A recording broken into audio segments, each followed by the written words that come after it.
لە دو هەواڵەوە لەگەڵتان بەردەوامین. ژمارەیەک هاوڵاتی ناوچە جیاجیەکانی هەرێمی کوردستان بۆ دەربازبوون و گەیشتنیان بە وڵاتانی ئەوروپا لەلایەن هێزە ئەمنیەکانی بێلاڕووسەوە دەستگیر دەکرێن. باگوێرەی بەدواداچوونەکانی کوردستان 24 ئەم هاوڵاتیانە مانگی 11 2022 بە ڤیزای گەشتیاری خوێندن یان چارەسەری پزیشکی چوونەتە رووسیا، دواتر بە شێوەیەکی نایاسایی خۆیان گەیاندۆتە بێلاڕووس.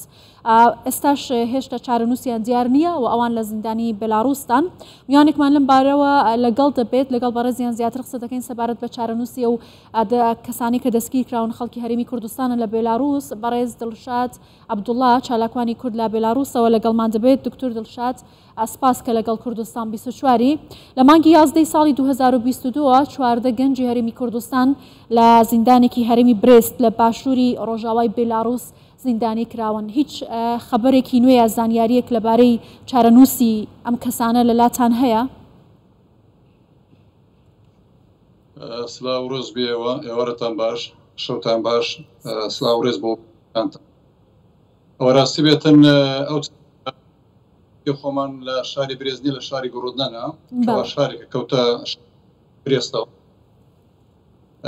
ئەوانە هەمیان لە زیندانێکی وەزارەتی داخلیدان بە شێوەیەکی گشتی باریان باشە، بەس لە زینداندان یعنی حاڵەتی زیندانی شتێکی دیارە کە شتێکی ناخۆشە.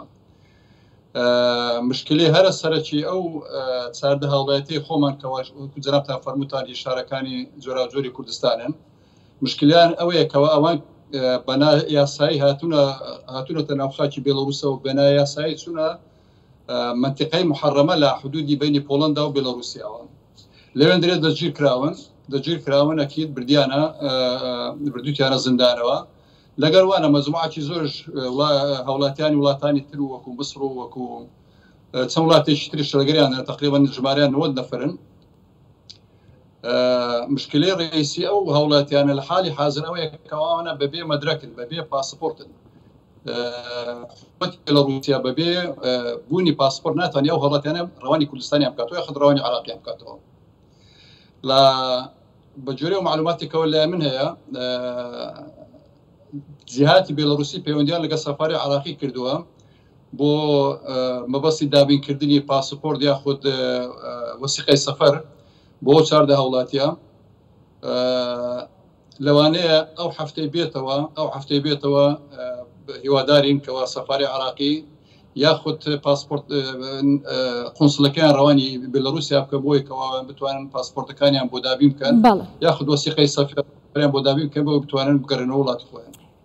كيكي شاد نهال بيلاروس نونرايتيا حكومة هريما كردستاني تنيغو بكاربا لسر روشاوانا راوستل غورا قهداريين موكي غو تجي غوتي بيبنديل قلب باليوس خانيا عراقي هي النهار روش شاوايا يعني برساوان دربي چاري سريه بديچه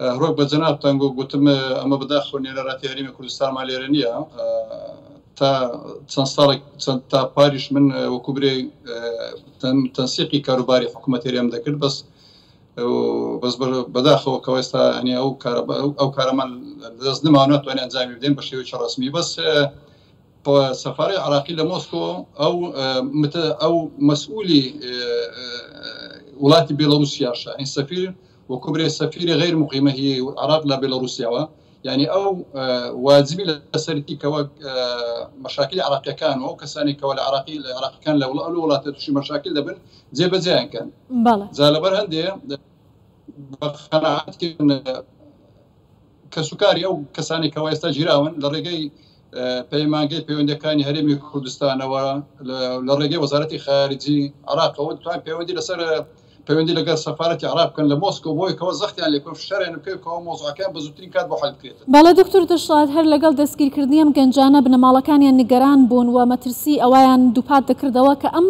گەنجانە لەسەر سنوور لە ڕێگەی لەلایەن سوپای بێلاڕووسەوە دەستگیرکراون نا لەلایەن پۆلیسەوە، ئەمەش زیاتر مەترسی خسۆتە سەر بارودۆخی و گەنجان. ئەمە تا چەندە ڕاستایە جیاوازی هەیە دەکرێت بڵین ئێستا ئەوان تەنیا لە زینداندان و چاوەڕێی چارەنووسیانەکەن بۆ گەڕانەوە یا لە مەترسیشتان؟ او نفسي وانا اللي جرا وانا نفسي حدوديه لين داير حرس حدود هي لين داير باسواني سنور باسواني سنور او مربوطني بزي شي بەنەوەکو سوپا پاسەوانی سنووری زیندانی خۆیان یاوانە ئۆتۆماتیکیان تەسبیلی وەزاری داخلیان دەکەنەوە.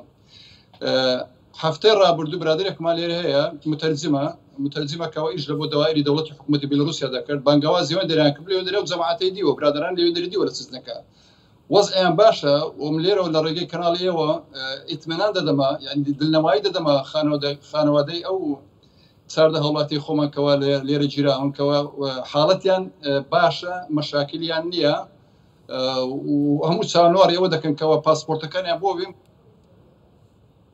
بەێ سپاسیاتکەن کە کێ دەرشاد عەبدوڵڵا ژێ بەلەڕوس لەگەڵ زۆر سپاس.